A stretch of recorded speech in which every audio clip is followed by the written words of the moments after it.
네, 안녕하십니까. 조원장입니다. 자, 이번부터는요, 한번 보면 열을 아는 한자라고 해서, 일견지십, 한번 보면 열을 아는 한자, 일견지십 한자를 여러분들에게 소개시켜 드리도록 하겠습니다. 본 강의는 한 100여 편의 강의 영상을 업로드하려고 준비하고 있고요. 일단 기초 한자를 통해서 여러분들께서 학습하신 기본 한자를 바탕으로 삼아서 특히 부수 등 주요한 핵심이 되는 글자들을 중심으로 그 핵심되는 글자가 다양한 글자 속에 나타날 때는 어떠한 의미로 다가오고 어떻게 글자가 구성되는지를 아주 자세하게 살펴보고, 한편으로는 이렇게 주제로 정한 표제어로 정한 이 한 글자를 명확하게 이해만 하시면 나머지 글자들은 쉽게 여러분 머릿속에 남아 있을 수 있도록 소개시켜 드리는 시간을 갖도록 하겠습니다. 자, 본격적으로 시작해 볼까요? 먼저 오늘은 첫 번째 시리즈로 수레의 거자입니다. 수레의 거자고요. 자, 수레는요, 잘 아시죠? 수레.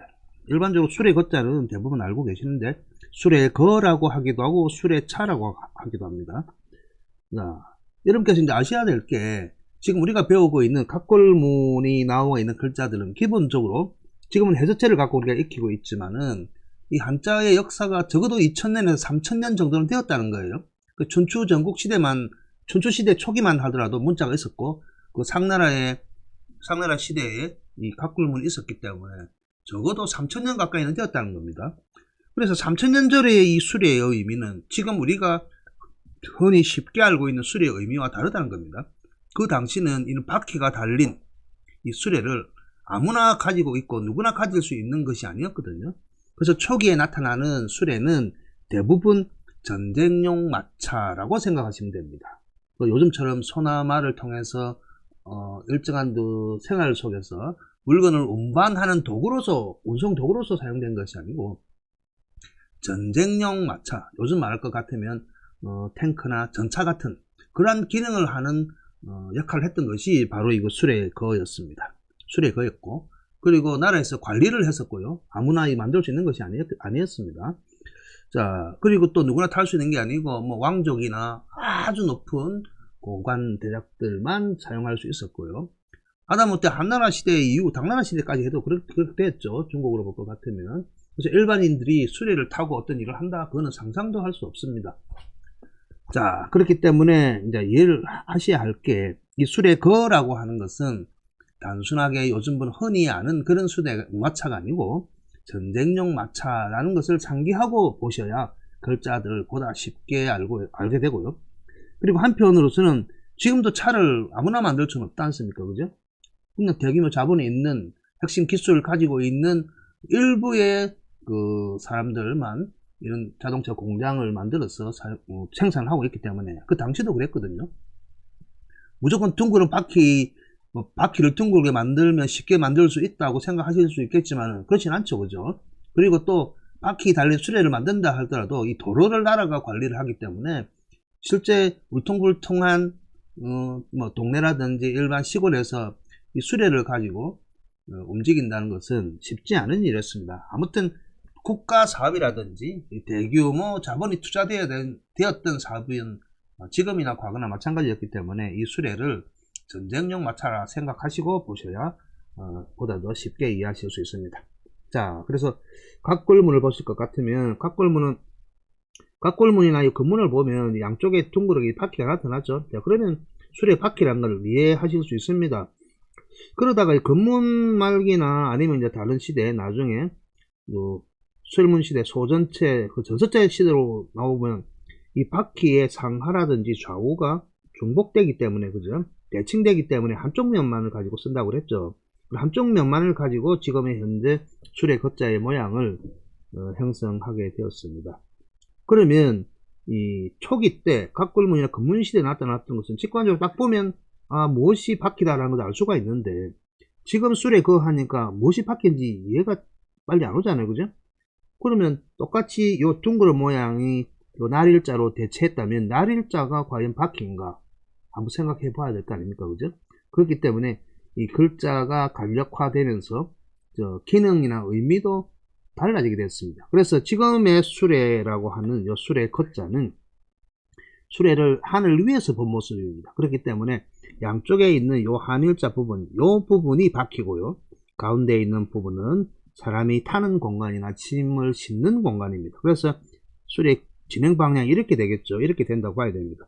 과거에는 바퀴가 그냥 당연히 있었고 중간에 사람 타는 자리도 있었기 때문에 보다 직관적으로 잘 알 수 있었습니다.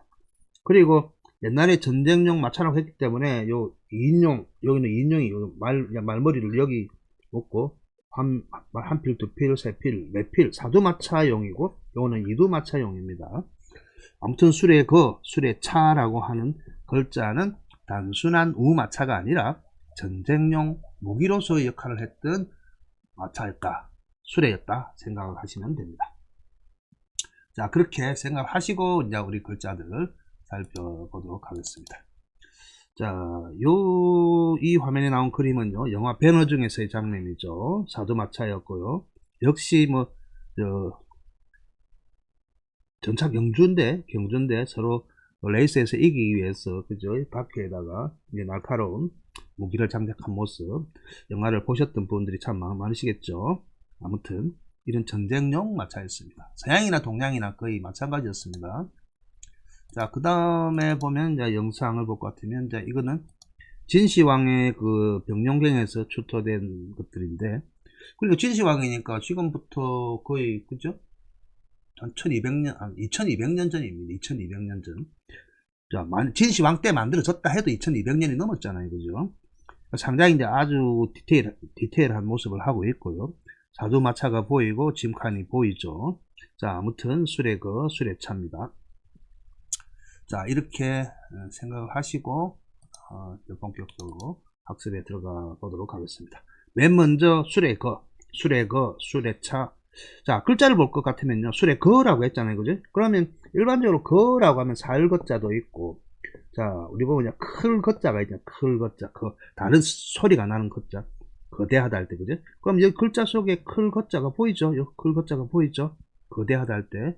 그래서 이 좌우로 대칭이기 때문에 한쪽 면만 볼 것 같으면 거라는 글자가 보입니다. 그래서 수레의 거자고요. 자, 그래서 이 수레를 아까 맨 처음에 이야기했죠. 단순하게 우마차로 생각하지 마시고 전쟁용 마차다.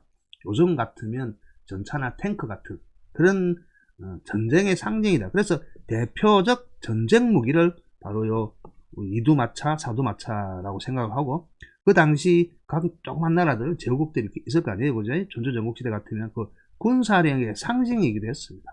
자, 그렇게 보고 글자를 봐야지 단순한 소가 끄는 마차다, 동네에서 짐을 옮기는 마차다, 농산물을 옮기는 마차다 정도만 생각하면 안 됩니다. 그래야 나머지 글자들을 보다 더 명확하게 이해하실 수가 있습니다. 자, 그렇기 때문에 수레의 거자는 전쟁용 마차고 대표 전쟁 무기이고, 그 다음에 군사력을 상징하는 대표적인 글자이다. 자, 그렇게 보고 보시면 이제 글자가 쉽고 보이죠. 자, 첫 번째, 그 다음 나온 건데 군사군자인데 아주 자주 보죠. 근데 왜 군사군이냐? 자, 아까 이야기했죠. 수레 거자는 대표 전쟁 무기라고 그랬죠. 그래서 대표 전쟁 무기이기 때문에 사람들보다도 더 강력한 대표 무기입니다. 대표 모든 무기들을 상징하고 있고, 그 위에 나타나는 게 덮을멱자죠.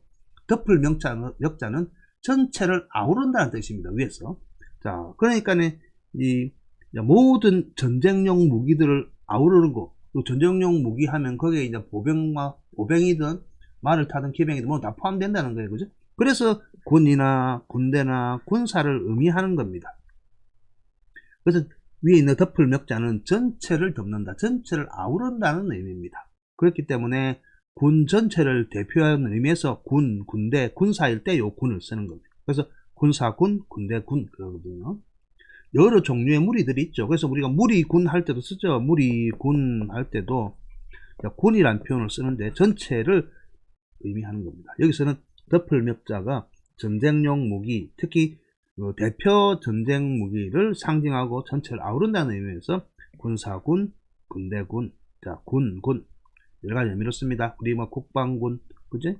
미군 할 때 다 군을 씁니다. 쓸 때는 덮을멱자를 쓰고 수레 거자를 쓰면 되겠죠. 자, 그 다음에는 자, 그러면 이제 우리 군이라고 그랬죠, 군. 자, 군인데, 이 군 전체를 최고의 통수권자가 손짓 하나로서, 자, 손을 딱 휘두르면 움직이게 되겠죠, 그죠? 그래서, 지휘할 휘, 휘두를 휘, 휘자는 휘두를 휘, 지휘할 휘, 휘두르다. 손을 한번 손짓만 할 것 같으면 진격, 그죠? 전쟁으로 공격, 진격, 뭐 행군, 여러 가지 손의 최고의 그 장수인, 국가 원수인, 군내 최고의 통수권자가 손짓 하나만 하도 전체를 움직이잖아요, 그죠? 그래서 군인들, 군대, 군사들을 손짓 하나로서 움직이기 때문에 휘두를 휘, 지휘할 휘라고 합니다. 이건 휘라고 합니다. 휘두르다의 휘. 말 들어줘, 그죠? 자, 군이 이제 휘로도 발음이 나다. 손을 휘두르다만 생각하면 되겠죠, 그죠? 그래서 군대를 손에 휘둘러서 지휘하다, 휘두르다, 지시하다. 여러 가지 의미를 생각할 수 있겠죠. 그래서 휘두를 휘, 지휘할 휘. 그렇습니다. 휘입니다. 자, 그 다음에 나타나는 이 글자는 똑같이 이제 군이 나오는, 군이나 군사군이 나오는데 조금 다릅니다. 조금 다른 이유는 뭐냐면, 이 두 가지로 해석을 해요. 실제 여기 이제 빛날 휘라고 합니다. 빛날 휘. 앞에서 군대를 손을 휘둘러서 지휘할 휘라고 했는데, 이것도 소리가 이제 휘가 나는데, 왜 빛날 휘냐? 앞에 빛광이 있으니까, 당연할 빛이고, 휘둘 휘니까, 뭐, 빛날 휘라고 하는데, 그래서 일반적으로, 이 오른쪽에 나타나는 것을 군사라 볼 것 같으면, 사기 충천한 모습. 자, 군사들이 전쟁용 마차라든지 모든 진열을 갖추고 있고 한데, 전쟁에 출격하기 위해서 모여있기 때문에, 사기가 충천한 모습이 마치 빛이 나는 모습과 같다라고 이해하실 수 있겠지만은, 한편으로는 요 이 군자 글자가요, 우리나라를 한국이라 하잖아, 한국이라 쓰면 요래 쓰죠. 자, 그 아침 할 때, 조선 할 때도 요래 쓰죠, 조선. 네? 조선 할 때. 저 왼편에 나타나는 요 글자 있죠, 요 글자. 그, 나리를 위로 열심히 있고, 아래로 열심히 있는데, 이 글자를 전체를 가운데 관통해서 이어 놓으면, 이 술에 그하고 똑같은 글자죠, 그죠? 자, 그래서 예전에는 비슷하게 생긴 글자들은 다른 뭐 정확하게 명확하게 나누지 않고 같은 의미로 사용했습니다. 사용해가지고 이렇게 이 한국, 우리나라 할 때 한국의 나라한이나 아침조에 조선의 그 아침조자에 나오는 왼쪽 편에 있는 모습은 원래는 사람인까지 보태가지고 이걸 햇빛간이라고 했어요.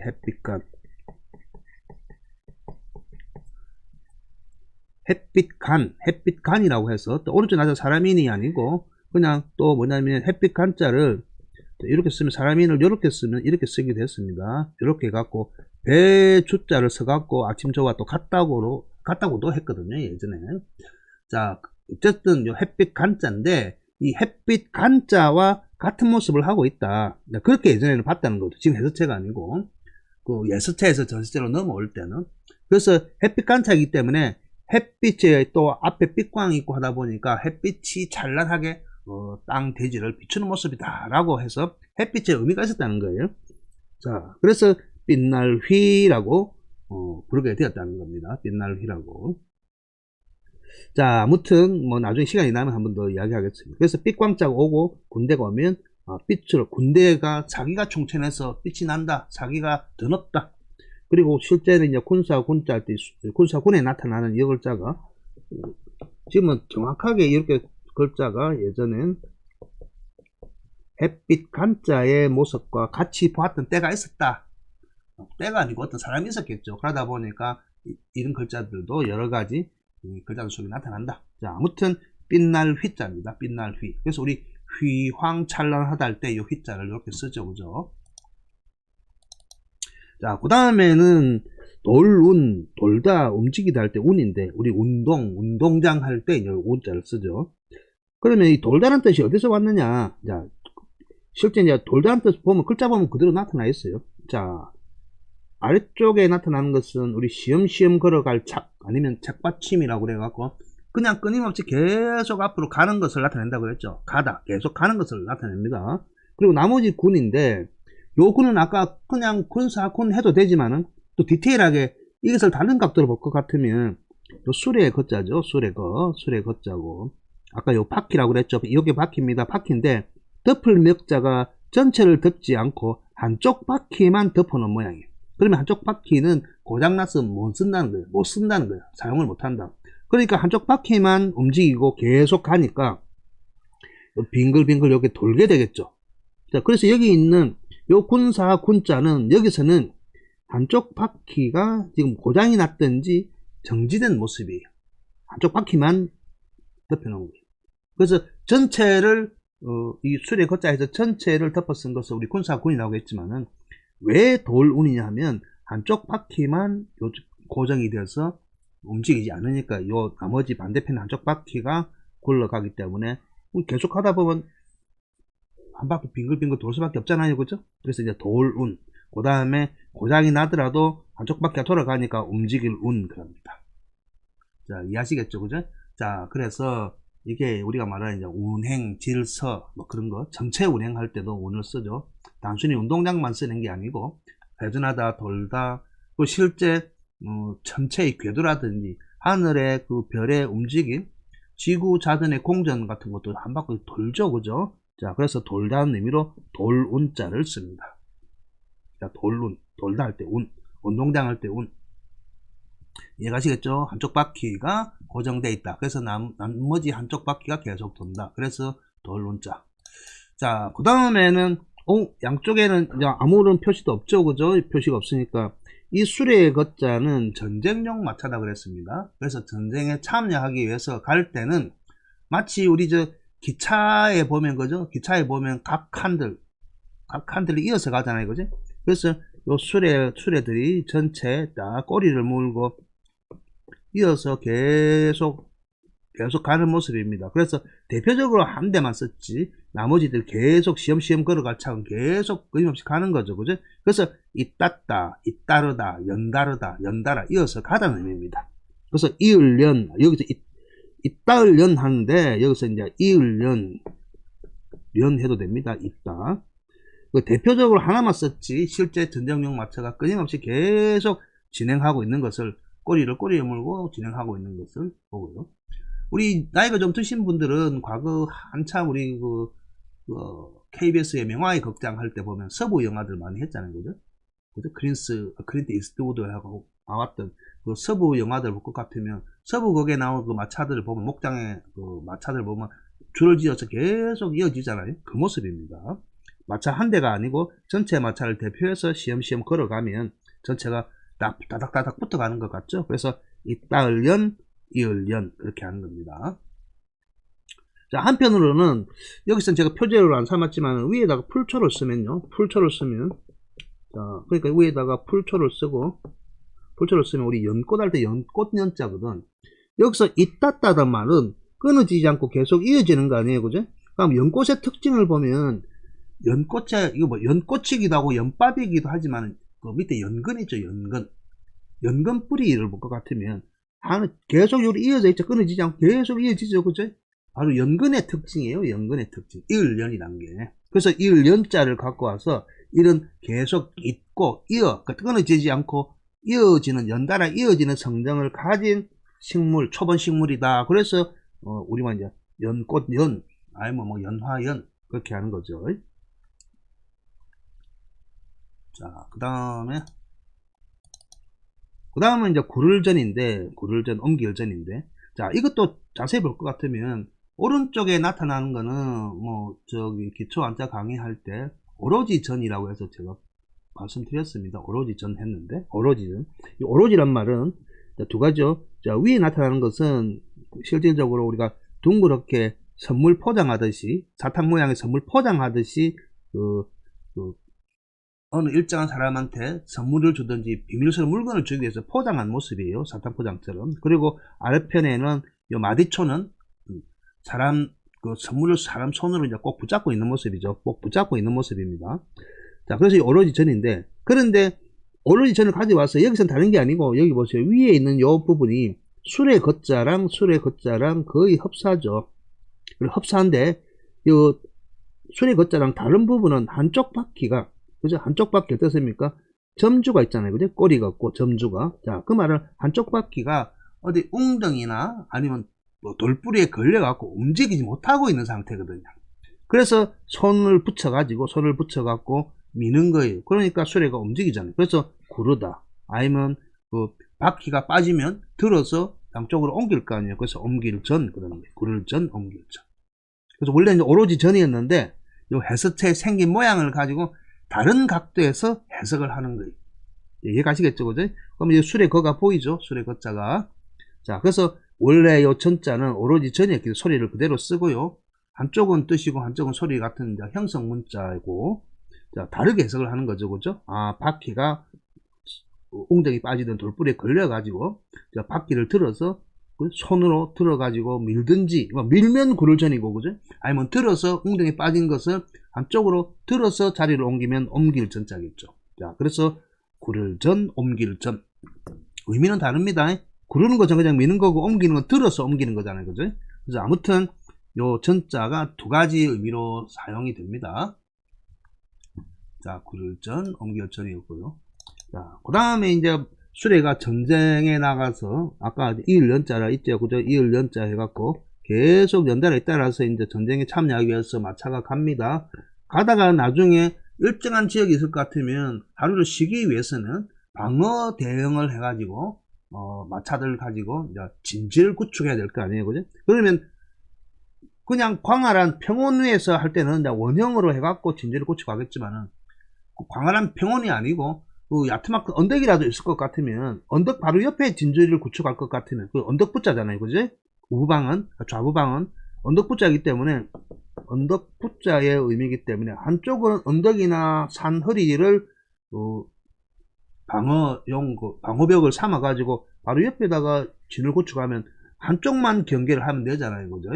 자, 그런 의미에서 이걸 진칠진이라고 해요. 진을 치다 할 때. 자, 진을 치다는 것은 거기에다가 정착을 하고 뭔가 구조물이나 다른 것을 세우는 걸 이야기하겠죠, 조준할 때. 자, 그래서 이 진칠 진자입니다. 진치다 할 때.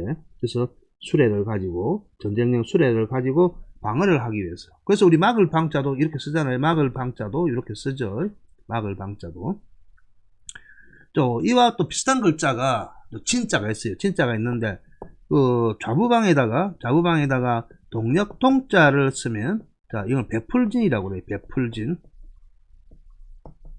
자, 베풀진은 다른 게 아니고, 배 있죠, 배. 삼배라든지 비단이라든지 그런 것을 나중에 생산해갖고, 어디 팔든지, 선물할 때는 둥그렇게 감겨진 상태잖아요, 그지? 자, 그 배를 나중에 팔 때는, 이제, 아니면 옷을 해 입을 때 이제 풀어서 한다는 건데, 그런 의미로서 진이 아니고, 여기 보세요. 진칠진과 베풀진의 차이는 아래쪽에 나타나는 요 진칠진의 한쪽 바퀴 있죠, 한쪽 바퀴.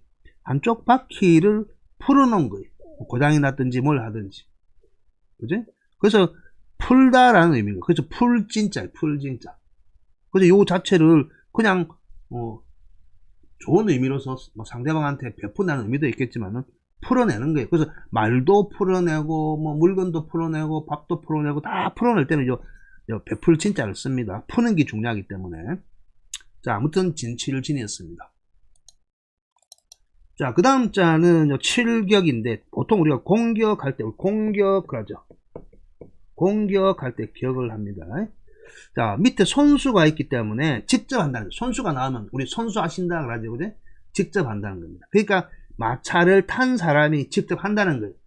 남한테 공격을 받을 수도 있겠지만은, 여기서 나타나는 글자 중에, 술의 겉자와 오른쪽에 나타나는 요 몽둥이 수, 창수자는 실제 이제 요거를 수레 끌수라고 해요. 수레를 끌다 할 때 수레 끌수라고. 끌고 가는 거예요. 수레를 끌고 가는 숫자예요. 자, 기본적으로 수레를 끌고 가는데 다른 게 아니고 수레에 이제 말이나 소가 있을 거 아니에요. 그죠? 여기서 나타나는 창수자는 다른 게 아니고 여기 요 위에 나타나는 안석괴가 여기서는 수레를 끄는 마차나 그 마차의 말이나 우마의 그 소죠, 소의 있는 목에 매어져 있는 끈이란 거예요. 끈을 끌고 가는 거예요. 그래서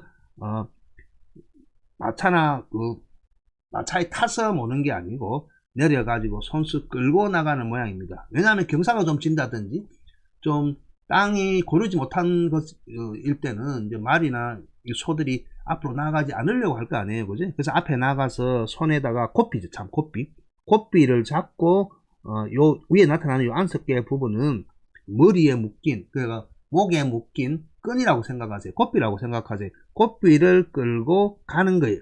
그리고 여기 보면 한쪽 편에 끌수 밑에 한쪽 편에 이거는 뭐 덮을맥의 반대고 또 한편으로 위튼 입구라고 하는데 이 한쪽 바퀴가 빠진 거예요. 그죠? 한쪽 바퀴가 빠졌기 때문에 내려가지고 손으로 고삐를 잡아 당기는 겁니다. 그죠? 억지로 잡아 당기는 거예요. 왜냐하면 전쟁에 나갔을 때는 말들도 무서움을 알기 때문에 어떠한 장치를 하지 않으면 전진을 안 하거든요. 자, 아무튼 칠격이란 것은 원래 치다는 것은 고삐를 가지고 앞에 나갈 것을 종용하면서 때리고 치는 거예요. 근데 이제 여기서는 상대방 마차를 손에다가 창을 들고 공격하는 것도 복합적으로 넣기 때문에 칠격, 공격할 격이라고 해요. 이 격이란 거는 우리가 뭔가 험악하고 거세고 많은 힘을 한꺼번에 모여서 폭발시키는 것을 격이라죠. 우리 격렬하게 하다 할 때 격.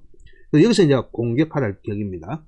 다시 한번 정리할 것 같으면 획수가 많은 것 같지만 실제 이 전쟁에서 말을 타고 마차를 타고 진군을 할 때는 뒤에서 고삐를 치지 않으면 앞으로 달려가지 않습니다. 그죠? 그래서 선수 직접 손에다가 고삐줄을 가지고 치는 거예요. 치는 건데 그 마차 한쪽 바퀴가 정지되지만은 정되지 말고 쳐야만 앞으로 나가잖아요. 그죠? 그래서 칠격, 공격할 격이래요. 공격할 격. 아니면 다르게 해석할 것 같으면 전쟁용 마차를 손에다가 창을 들고 여기서 공격할 수도 있겠죠. 그죠? 내가 공격할 수도 있는 거 아닙니까? 공격을 받을 수도 있는 거고. 아무튼 그렇게 해석하면 됩니다. 그래서 수레 바퀴가 정지되어 있는데 자, 손에다가 그죠? 손에다가 고삐를 잡고 선수 나가게 하다. 선수 치다. 고삐를 치는 거죠. 이랴 하고. 그래서 칠격자입니다. 자, 이렇게 해서 전쟁에 참여를 하게 됩니다. 전쟁에 참여를 하고 상대편 마차죠. 전투형 마차, 수레 걷자에 마차를 요 도끼근이죠. 도끼근으로 치는 거죠. 그죠? 치는 건데 여기서 이제 벨참이라고 했죠. 벨참, 배다. 배다라고 하는 것은 자, 그리고 치다, 가르다, 때리다, 배다 모든 것을 통틀어서 배다 하나를 가지고 다 통용이 됩니다. 지금은 뭐 손이 배다처럼 뭐 칼날을 가지고 일정하게 그죠? 일자로 딱 베는 것을 배다고 하는데 예전에는 때리고 치고 부수고 뭐 한 것은 전부 다 배다라고 했습니다. 그래서 거기 도끼가 나온 거예요. 그래서 상대방 마차를 도끼로서 공격을 하는 거죠. 그죠? 그래서 이제 벨참이라고 합니다. 베어버리는 겁니다. 근데 맨 먼저 벨 때는 왜 베느냐 하면 전쟁용 마차이기 때문에 제일 중요한 비싼 거는 마차이기도 하지만은 그 기세를 끊어버리려면 맨 먼저 앞에 이끄는 말의 목을 베어버리면 되겠죠. 그죠? 말의 목을 베어버리면 됩니다. 어쨌든 하여튼 이제 벨참이에요. 베다라는 의미입니다. 자, 그런데 이제 벨 때 한꺼번에 벨 수 없다 보니까 우리 점점점 그러죠. 점점점. 자, 벨참에다가 앞에 삼수변이 나오면 이 전쟁용 마차를 모는 말이라든지 아니면 전쟁에 참여해서 공격을 받게 되어서 이제 피가 나는 거예요. 피가 나다 보니까 속에서 한꺼번에 피가 나오는 게 아니고 점점점점 자, 물에 적시듯이 점점점점 나오는 것을 점점점이랍니다. 점점점. 이해가시겠죠? 그죠? 점점점이랍니다. 요 두 개를 좀 연상을 하고 자, 요 점점점은 삼수변이 있기 때문에 전쟁 속에서 피라든지 뭐라든지 점점 적셔가는 모양 그걸로 생각하시면 되겠습니다. 자, 그 다음에 보면 나온 글자가 멜개자예요. 멜개자. 이 개 하면 우리 이을개도 있었죠. 이을개. 자, 이을개도 있다, 매다는 전부 다 기본적으로 실사가 나옵니다. 있고 맺는 거는 그 당시는 뭐 철사가 있었겠어요. 뭐 다른 게 있었겠어요. 그죠? 그렇다 보니까 아까 이야기했죠. 여기 그거 아닙니까? 아까 이야기했던 뭐냐면 수레 끌수, 수레를 끌수라고 그랬죠. 그죠? 수레를 끌고 가는 모습입니다. 수레를 끌고 갈 때 옛날 전쟁에 참여해서 전쟁에 이기든지 아니면 지든지 이기면 상대방에 있는 동물들이나 포로들을 노획하게 될 거 아니에요. 그지? 그러면 요 마차에다가 메고 갑니다. 그런 모습 많이 봤죠. 그죠? 마차에다 줄줄이 엮어서 이제 메고 가지. 그래서 줄줄이 엮어서 이을 개자가 줄줄이 이어서 메고 가는 것. 그래서 실사가 들어가 있는 겁니다. 그래서 수레 끌고 갈 수구죠. 수레를 이제 끌고 가는 거예요. 수레를 끌고 갈 때 거기다가 요 실명이 로프나 포로나 아니면 동물들을 목을 매 갖고 끌고 가는 모습. 그래서 매를 개자입니다. 매 가는 모습입니다. 그래서 매를 개자예요. 자, 그 다음 나타나는 글자는 자, 제자죠. 제자는 기본적으로 여기 나오는 제가 오른편에 아주 많은 제자들 써놨는데 기본 다 제자예요. 제자인데 제가 한번 설명해 드렸죠. 자, 원래 이 제는 다칠 제자예요. 다칠 제. 자, 다치다, 손해를 해치다, 손해를 입다, 재앙이나 그런 것들, 재앙, 안 좋은 일이죠. 다치는 건데, 상하는 건데. 근데 다치다는 말에는 치다는 뭔지 알겠죠? 그죠? 때리고 패고 하는 거 치는 거죠. 그러면 다는 뭐예요? 우리 한자예요, 많을다. 자주 때리고, 2번 이상, 자주 때리고 하는 거예요. 그래서 죄라고 하는 거예요. 죄하면 죄차 2번 이상 하는 거 아니에요, 그죠? 그래서 원래는 다시 치고, 2번 치고, 계속 치고 하는 게 다 치는 건데, 이것이, 내가 몸이 뭔가 잘못해서, 야, 다쳤어. 그래야죠. 자, 아무튼, 여기 나오는 요 행위는, 창과 자는 구멍을 뚫는 거예요. 그죠? 창은 구멍을 뚫는 거고, 위에 나타나는 흑토라기보다는 위에 열심히, 항상 열심은 칠에서 왔다 그랬죠. 소리가, 치 소리가 난다면, 그 창으로 찌르고, 그 다음에 치고 하는 거예요. 2번 이상 하는 거예요. 자, 그래서 이 다칠 제자를 기본으로 해서 여기 나와 있는 것은 전부 다 형성자이기 때문에 제라는 소리가 납니다. 제. 자, 기본적으로 어조사 제 해가지고 이제 입구가 들어가면 어조사 제고, 요것도 어조사 제자예요. 어조사 제입니다. 둘 다 같고요. 그 다음에 남아 있는 것들은 제가 한번 이야기한 적이 있습니다. 요 아래쪽에, 제 아래쪽에 요 나타나는 요 글자 있죠. 요 글자와 관련된 소리, 제만 생각하면 된다 그랬죠. 소리. 자, 수레 거자죠. 수레하고 관계된 제는 뭐가 있을까요? 우리 보면 화물을 적재하다 그러죠. 적재. 그러면 제자는 싣는 거 아니에요, 그죠? 쌓을 적에 실을 제자예요. 쌓아서 싣는 거예요. 자, 그래서 실을 제예요. 실을 제고. 옷이죠. 옷의. 자, 옷과 관련된 말 중에 제는 우리 재단, 재봉 있잖아요. 자, 그렇기 때문에 천을 자르는 거, 마름질을 할 제자예요. 그죠? 그 다음에 요 나무목이죠. 나무목은, 나무와 관계된 거는 우리 식재 들어봤죠. 식재하다. 심을 제자예요. 심을 제. 심을 시계, 심을 제자거든요. 자, 그래서 식재, 그러면 심을 시계, 심을 제자예요. 자, 그래서 옮겨 심다 할 때 식재하다, 제. 그 다음에 불하고 관계된 제는 재앙이 있겠죠. 재앙. 자, 그래서 재앙 제자예요. 자, 아무튼 제의 의미가 다 들어갑니다. 자, 그렇기 때문에 소리, 요 시를 제자는 여기 제자고, 자, 수레가 나왔기 때문에 수레가 관련된 시를 제, 우리 화물칸이나 물건을 적재할 때, 제다 할 때 요거죠. 시를 제자입니다.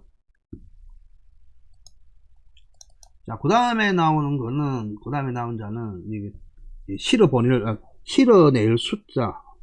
원래 두 가지예요. 제가 잘못한 겁니다. 실어낼 숫자와 보낼 숫자예요. 수에 보낼 수. 보내는 거예요. 보내는 건데. 수레가 있기 때문에 수레 태워 보내는 거겠죠. 그죠? 자, 일반적으로 우리 수출할 때는 요걸 씁니다. 수출할 때는. 여기 수출, 수입 할 때 이 숫자를 쓰는 거예요. 그러면 오른편에 나타나는 이 글자는 뭐냐? 오른편에 나타나는 요 글자는, 기본적으로, 사진 찾아보면 점점류, 아니면 대답할 유라고 하고 있어요. 뭔가 대답하는 건지. 글자를 구성 보면 위에 사람이 아니고 들립이 있죠. 들어가고자 하는데 막힌 거예요. 들어가려고 하는데 막혔어요. 자, 그런데 왼쪽편에 나타나는 거, 요 밑에 이거 이제 6달월 같죠. 6달월. 근데 6달월인데 과거에 여기 이제 배주였다고 그래요. 배주였다고 그래요. 그래서 배가 들어가려고, 항구에 들어가려고 하는데 들어가지 못한 거예요. 자, 그래서 뭐예요? 요 보또란 괴자죠. 보또란 괴. 자, 그래서 다시 여기 못 들어가니까 다른 곳으로 보낼 수밖에 없는 거예요. 자, 그래서 보내다는 뜻이 여기에 있다는 겁니다. 그러니까 수레 실을 보내다. 원래 이제 배에 실어서 보내는데 수레가 왔기 때문에 배에 싣든지 수레에 싣든지. 자, 어쨌든 여기 보면 유자는 원래 유자 여기 나오다는 뜻이 나오다는 뜻인데 들어가지 않고 막혔으니까 나오는 거예요. 자, 근데 요 나오다 해서 나중에 요 마음심자를 쓰면 우리 치유하다 할 때 요 유인데 요 나을 유자거든요. 원래 나을 유에서 나을 유가 된 거예요. 나을 유가. 자, 아무튼 수레에 실어 보내다. 옛날에는 요 6달을 여기 배주였다. 그런 게 참 많아요. 배주 모습과 요 6달의 모습. 아까도 이야기했죠. 우리 한국 할 때, 조선할 때 원래 옛날에 조선의 조자를 배주로 써갖고 여기 썼어요. 이러다가 나중에 여기 달월로 바뀌어버리고요. 한국도 마찬가지였고. 이런 적이 있었습니다. 여기 맞다는 게, 배주가 들어와서 여기 맞다는 게 아니고. 자, 아무튼, 실어낼 수, 보낼 수. 가지 못하고 밖으로 되돌려 보내는 거예요. 자, 그 다음에 이게 이제 바퀴륜자예요. 바퀴륜인데. 기본적으로 왼쪽 편에는 수레예요. 그리고 오른쪽에 여기 둥글륜자예요. 둥글륜. 둥글다는 거예요. 자, 원래 둥그는데, 야, 위에 저 그림이 돼 있죠. 요 그림. 요 그림은 티베트 불교에서 나타나는 그 마니차란 거예요. 마니차. 니 하면 스님이 차. 이렇게 써요. 마니차라고 써요. 마니차라고 쓰는데, 요 차가 이제 둥근 모양을 하고 있는 이 원통형을 이야기합니다. 근데 이제 티베트 불교의 티베트의 요 산스크리트가 써져 있는 경전인데, 그래서 원래 문명률도 많고 하다 보니까 일반 그 대중들이 부처님의 그 설법이라든지 부처님의 경전을 글로서는 읽을 수 없다 보니까 아주 문명률이 좀 낮고 그래서 이렇게 이제 둥근 모양의 이제 원통에다가 부처님의 말씀 경전을 써놓고, 그래서 일반 대중등 중생들이 와갖고 계속 한 바퀴 계속 손으로 돌리는 거예요. 그 돌리면 그 경전 한 권을 읽은 그런 효과와 같다라고 해서 계속 돌리고 있는 거예요. 뭐 이런 형태의 것들이 많이 있습니다. 뭐 윤장대도 있고 뭐 여러 가지 불교에서 이 구조물들이 많이 있는데, 자, 이것을 많이 차라고 그래요. 그래서 여기 보면 위에 둥글 윤자를 보면 위에 요 삼합집자가 나오죠. 삼합집. 원래는 삼합집이 신전이었다고. 종교적 건물이나 신전이거든요. 집가에서는 자, 위에 나타나는 집면자와 같은 역할인데, 그리고 아래쪽에 나타나는 요 글자는 바로 이 마니차에 있는 모습이에요. 마니차에 있는 원통형 경전을 이야기하는 거거든요. 그러다가 나중에 축관본이 나왔으면 책자로 이제 변하는 거예요. 자, 아무튼 요 모양이 책이죠. 이 경전도 책인 거예요. 원통으로. 그래서 둥글윤자가 와가지고 둥글다는 의미를 갖고 있는 거예요. 자, 그래서 차에 둥근 거는 바퀴죠. 그래서 바퀴륜. 왜냐면 여기 윤 소리를 가져왔기 때문에 바퀴륜. 자, 이해하시겠죠? 자, 그 다음에 있는 게 요 법범자예요. 법범자. 자, 법이란 건 무엇을 알겠죠? 그죠? 자, 위에 이제 크게 나누면 위에 대죽이 있고요. 대죽. 자, 대죽은 나무라기보다는 여기서 이제 축간본 이해하시죠? 축간이 뭔지는 이야기하시죠? 과거에 이제 책 대신 종이가 나오기 전에 대나무를 가지고 긴발처럼 편편하게 잘라가지고 길게 잘라가지고 또 양쪽에 묶어갖고 긴 발처럼 썼던 책을 이야기하는 거죠. 근데 아래쪽에 나타나는 여기 있죠. 여기 보면 오른쪽에 나타나는 이제 병부절 모양인데 대부분 여기 이제 범이라고 그렇습니다. 범인데 다른 범이 아니고 요 오른쪽에 보면 수레바퀴 그림이 보이죠, 그죠? 수레바퀴가 있는데 수레바퀴에 있는 살, 여기 살이고 바퀴 또래 요 둥그렇게 우리 보면 다이아 같이 테두리 있죠? 그 테두리 범자예요. 그래서 수레바퀴 테두리 범자예요.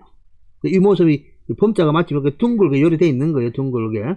자, 이렇게 되어 있는데 나중에 가서는 원래 이런 모습이었는데 나중에 이걸 휘어가지고 끝을 붙여갖고 테두리만 자꾸 가는 거예요. 수레바퀴 갈듯이.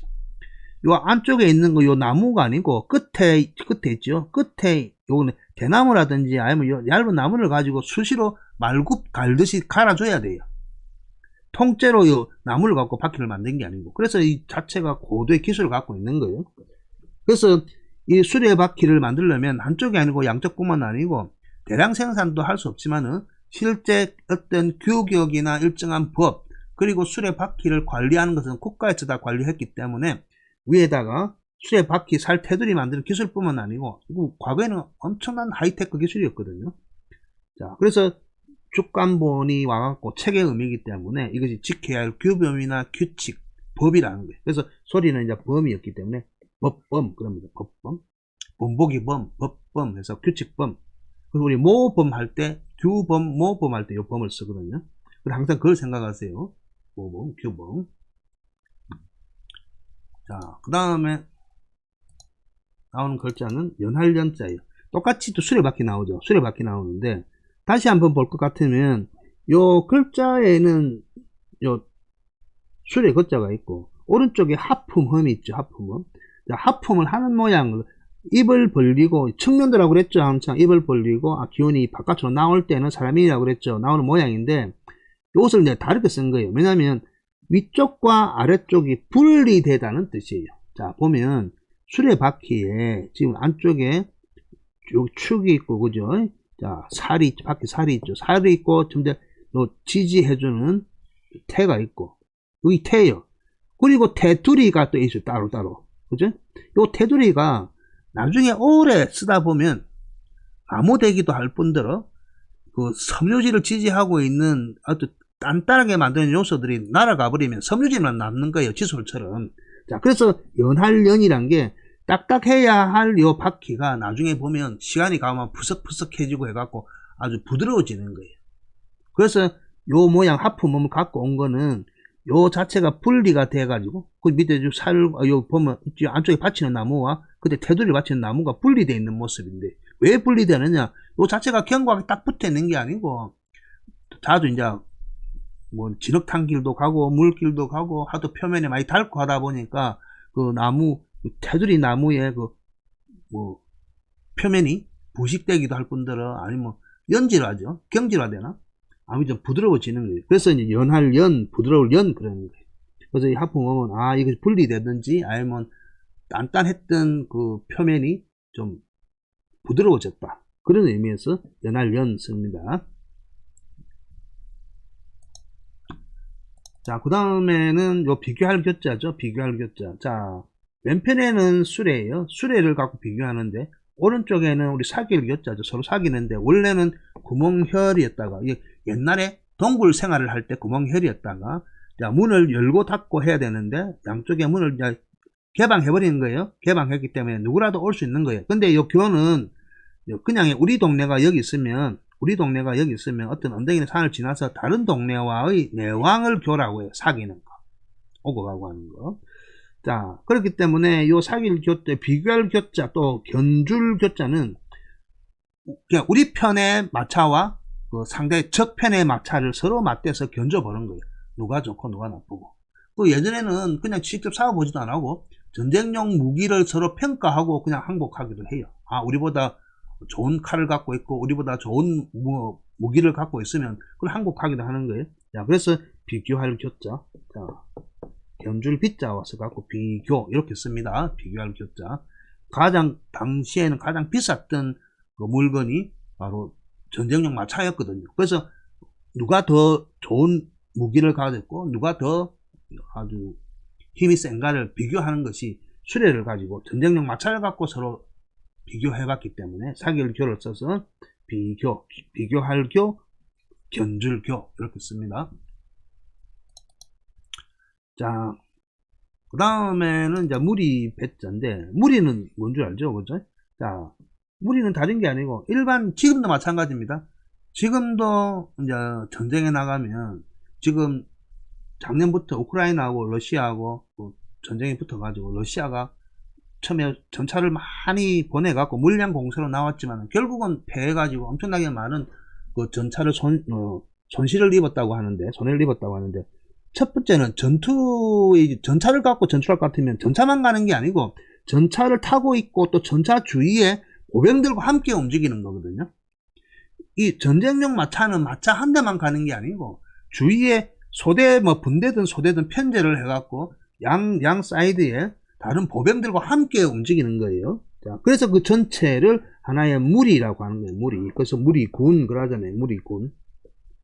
자, 그래서 무리배 그러는데 또 한편으로는 아까 우리 이을 연자에다 이을 연자에다가 계속 이따서 오는 그 일렬로 서서 오는 그 수레마차가 전쟁에 임했을 때는 요 보면 위에 안일비자가 제가 저 알로보기 강에서 이야기했죠. 새가 날개를 일자로 양팔로 뻗은 모양이라 했죠. 날지는 않고 뻗은 모양이기 때문에 요 마차를 하객진 있죠. 하객진처럼 일렬로 딱 벌려놓은 거. 마차를 전체 일렬로 벌려놓은 모양. 그리고 전체를 하나의 무리로 보는 모양. 자, 그래서 무리, 배. 두 가지 의견이 있습니다. 자, 아무튼 요 무리는 전쟁에 나가면 전차든 마차든 실제 그 장비 외의 장비에 둘러싸여서 보도하면서 함께 협동하고 공격하는 군인들, 보병들도 함께 간다는 거예요. 그래서 전체 마차와 무리들을 일컬어서 무리배라고 해요. 무리배. 선배, 후배 할 때 이 배를 쓰죠. 자, 그 다음에 창고고자죠. 창고고. 자, 요 집엄자입니다. 집엄. 그래서 아주 중요한 물건이기 때문에 이 마차는 고가하고 가장 비밀스럽고 중요해요. 그렇기 때문에 전쟁에 참여하지 않고 있을 때는 항상 집 안에다 넣어놔야 돼요. 잃어버리지 않아야 되기 때문에. 그래서 창고고, 창고할 때 창고고입니다. 자, 그 다음에 요 무겁다 할 때 항상 이야기했죠. 그죠? 원래는 그런 뜻이 아니에요. 원래는 그런 뜻이 아닌데. 자, 해석체 볼 것 같으면 수레가 있죠. 수레. 자, 수레거가 있는데 수레거에 무겁다는 표시는 자, 여기 바퀴라 그랬죠. 바퀴 하나 더 다는 거예요. 지금도 화물차들 보면 큰 화물차들은 그 화물칸에 있는 무게를 감당하기 위해서 바퀴를 더 달죠. 그죠? 그래서 바퀴를 두 개씩 다는 거예요. 역도에서도 우리 역도 할 때도 기본도 개체량인데 무게를 올리기 위해서는 또 옆에다 하나씩 더 달죠. 그죠? 그거 똑같습니다. 원래는 같은 모양이었는데 쓰기 편하게 하기 위해서 이렇게 형상을 변화시킨 겁니다. 원래 무거울 중은 사람이 물건을 무거워서 들지 못한 모양, 또 근무시대에는 사람이 등짐을 지고 있는 모양, 그런 모양이었다가 나중에 와서 해서체로 바뀌게 됐는데, 해서체는 제가 하는 것처럼, 왜냐하면 바퀴가 이제 다른 방향으로 바뀌었기 때문에 바퀴를 더 달아서 무겁다는 표시를 했습니다. 그래서 무거울 중 그러면 중복, 거듭이란 이야기죠. 그래서 두 개를 타는 것은 중이에요. 그래서 무거울 중.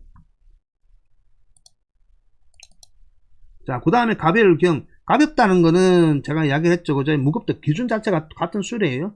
자, 그래서 가볍다는 것을 무거울 중은 바퀴가 하나 양쪽으로 더 달므로써 무겁다는 것을 표시했고, 요 경은, 원래 경은 요 물줄기 경이에요. 물줄기 경이고, 또 다르게 말하면 지하수 경이, 지하수 경이. 뭐 산이 있고 땅이 있으면 땅 아래로 흐르는 물이 있잖아요. 물.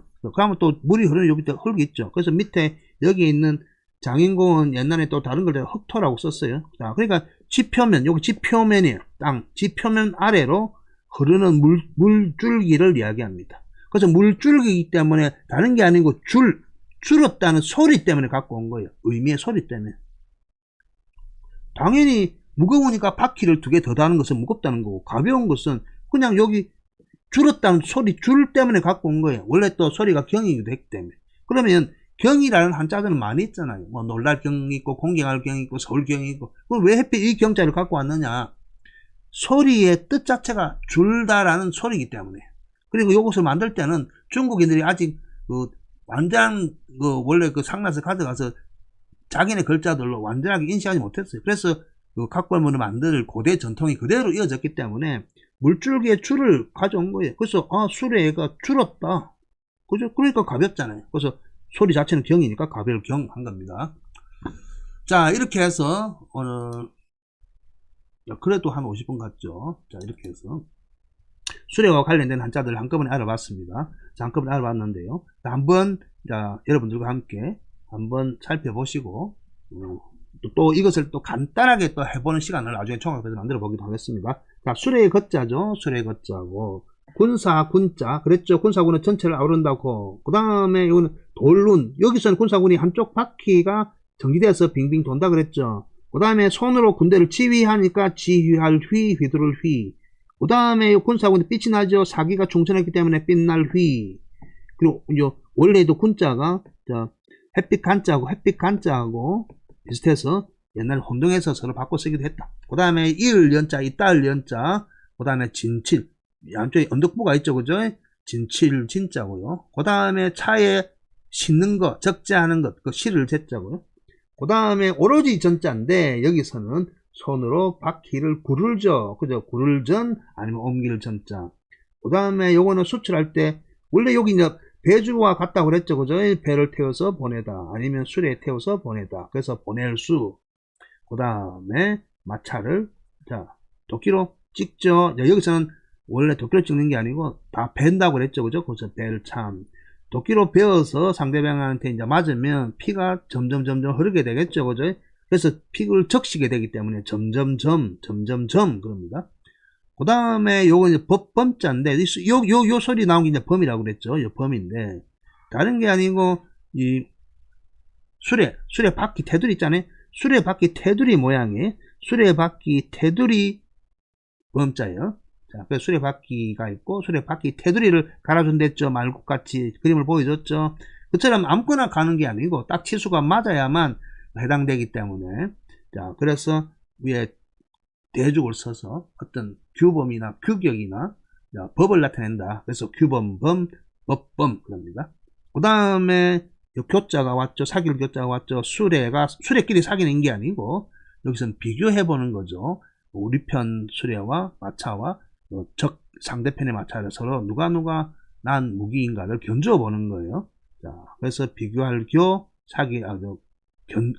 견줄교. 그 다음에 집 안에다가 수레를 넣어놨죠. 그죠? 그래서 창고고. 그 다음에 위에 안일 빗자는 원래 날개짓하도 일자로 양쪽으로 편 거라 그랬죠. 그죠? 양쪽으로 펴. 자, 그래서 수레를 가지고 진을 펴기도 하고, 전체 무리를 하나로 보기 때문에 무리배. 자, 그 다음에 연할연이라고 그랬죠. 바퀴와 바퀴 테두리가 서로 벗겨진 거예요. 왜 벗겨졌느냐? 너들너들하고 부드러워서 같이 그거 해야 되는데 딱딱하고 굳어야 되는데 그 다음에 둥글 윤자가 와서 요거 보면 바퀴륜이죠. 둥근 바퀴 여기 둥글륜이죠. 둥글륜 그래서 바퀴륜 그 다음에 요 무겁다 할 때 무거울 중이죠. 자, 양쪽에 있는 것을 바퀴를 하나 더 채웠죠. 자, 가벼울 경자는 오른쪽에 나타나는 게 물줄기 경이기 때문에 줄다의 그죠? 무게를 줄다의 줄자를 갖고 온 겁니다. 그 다음에 공격하다 할 때 칠격 공격할 격이랬죠. 격. 자, 손수, 그죠? 원래 여기 수레를 끌 숫자인데, 수레를 끌고 나가서, 자, 수레를 끌고 나가고 직접 상대편을 치는 거죠. 공격하기 위해서. 그리고 오른쪽에 나타나는 여기 손에 몽둥이나 창을 들고 있는 모습이죠. 그래서 수레를 끌고 나가서 수레 타고, 요 수레 창 숫자니까 창수를 갖고 던지는 거죠. 그래서 칠격. 자, 그 다음에 수레를 끌고 나와가지고 나중에 전쟁포로나 동물들, 노획물들을 잡아가서 수레에 메어 놓는 거. 그래서 멜개. 자, 이렇게 해서 알아본 것입니다. 이렇게도 50분이 이제 넘어갔는데, 가능하면 시간을 더 줄여 보도록 하겠지만은, 자, 시간이 길 것 같지만은, 그래도 지금 전체가 글자가 20자가 넘잖아요. 그죠? 50분 나누기 20자 할 것 같으면, 그죠? 한 5분에 한 글자냐? 3, 4분에 한 글자죠. 10개면 10분에 한 글자고 20개니까 5분에 한 글자씩이니까. 그래서 내비에 여러분들이 잘 기억만 하실 것 같으면 그래도 50분을 보고 요 20자를 완전히 이해하실 것 같으면 수지 맞는 장사 아니겠습니까? 자, 아무튼 그렇게 해서 이제 첫 번째 시간이었고요. 또 계속 하다 보면 또 요령이나 방법이 늘고 하기 때문에 자, 오늘 첫 번째 시간 수레 거에 관한 일견 지식 강의는 마치고요. 다음 시간에는 아까 맨 뒤에 가볍다 할 때 그 물줄기 경이 나왔죠. 그죠? 자, 물줄기 경을 가지고 여러분들을 찾아뵙도록 하겠습니다. 다음 시간에 뵙겠습니다. 수고하셨습니다.